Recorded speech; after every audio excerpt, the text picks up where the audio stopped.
What's up, y'all? Welcome to another edition of Steve Does Life. I am your host, Steve, and we're just going to go ahead and get right into it today.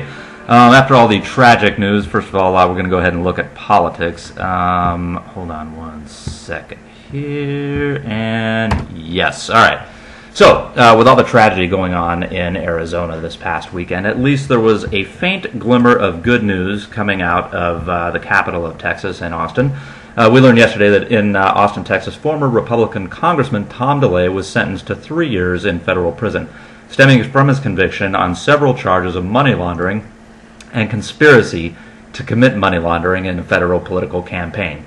During his 21 years in the House, Tom DeLay was known as the Hammer for his strong-arm tactics and intimidation of his enemies. For instance, in 2003, DeLay was involved with the Texas redistricting scandal, asking the FBI to round up state senators from Texas who had left the state for New Mexico in order to prevent passage of a very, very controversial redistricting legislation that would have benefited Texas Republicans.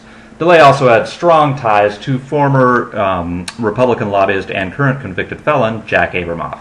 Throughout his career, DeLay laughed at his enemies, sneered at the press, and openly challenged authorities to find any grounds for his indictment. A few years ago, they did.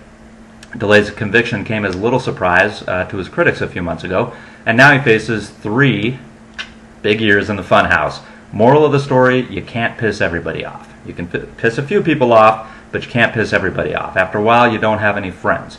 Friends are very, very hard to come by in politics. In the end, no one could save Tom DeLay. Now, I don't know if DeLay will insist on his fellow cellmates referring to him as the Hammer, but I'm betting he's going to be hammered several times a day for the next 3 years. Tom, if you're watching, and I know you are, don't drop this stuff. It just might hurt. I'm Steve, and you have been watching Steve Does Life. We'll see you again soon. Goodbye.